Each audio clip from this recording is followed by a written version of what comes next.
the ship. Bum, ba-bum, jump the tree. Bum, ba-bum, skip the rope. Bum, ba-bum, look at me. All together now, all together now, all together now. Hello my friends, it's Miss Ann here, and today I'm going to read you a story called Extra Yarn. It's by Mac Barnett, illustrated by John Klassen, and it's the story about what happens when a little girl finds a box full of colorful yarn.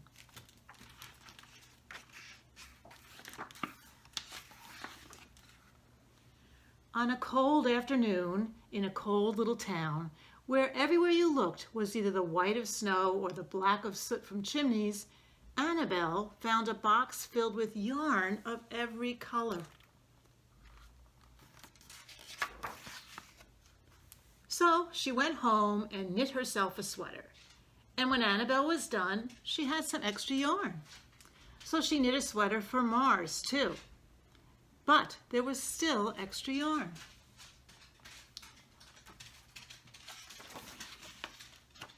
And when Annabelle and Mars went for a walk, Nate pointed and laughed and said, "You two look ridiculous." "You're just jealous," said Annabelle. "No, I'm not," said Nate. But it turned out he was. He liked that sweater.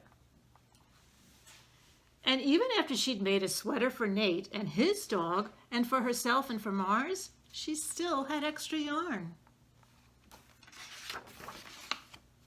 At school, Annabelle's classmates could not stop talking about her sweater. "Quiet," shouted Mr. Norman. "Quiet, everyone. Annabelle, that sweater of yours is a terrible distraction. I cannot teach with everyone running around to look at you. And I'll knit one for everyone," Annabelle said, "so they won't have to turn around." "Impossible," said Mr. Norman. "You can't." But it turned out she could, and she did, even for Mr. Norman. And when she was done, Annabelle still had extra yarn. So she knit sweaters for her mom and dad, and for Mr. Pendleton and Mrs. Pendleton, and for Dr. Palmer, and for little Louis.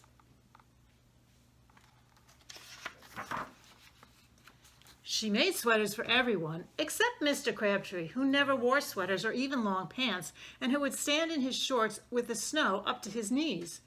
"No sweater for me, thanks," said Mr. Crabtree. So she made Mr. Crabtree a hat, and even then Annabelle still had extra yarn.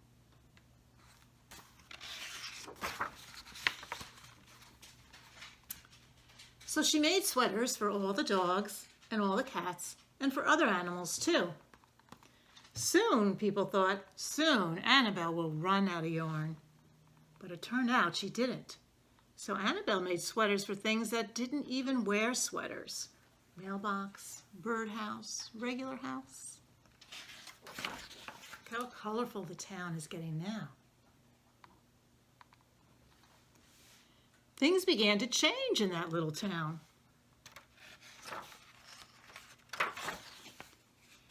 News spread of this remarkable girl who never ran out of yarn, and people came to visit from around the world to see all the sweaters and to shake Annabelle's hand. One day, an archduke, who was very fond of clothes, sailed across the sea and demanded to see Annabelle. "Little girl," said the archduke, "I would like to buy that miraculous box of yarn, and I am willing to offer you $1 million. "No, thank you," said Annabelle, who was knitting a sweater for a pickup truck. The archduke's mustache twitched. $2 million, he said. Annabelle shook her head. "No, thanks." $10 million, shouted the archduke. "Take it or leave it." "Leave it," said Annabelle. "I won't sell the yarn." And she didn't.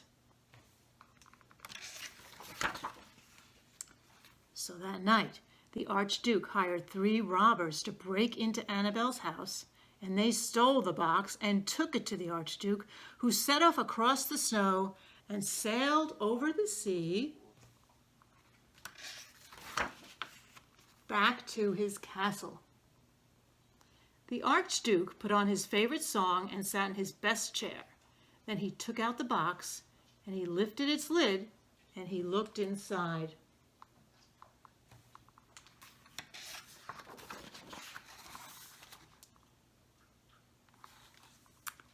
His mustache quivered. It shivered. It trembled. The Archduke hurled the box out the window and shouted, "Little girl, I curse you with my family's curse. You will never be happy again." But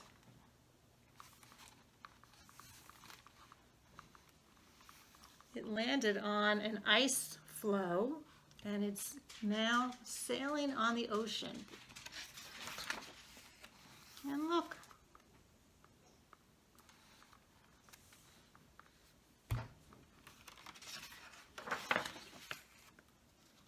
It turned out she was happy again, that is.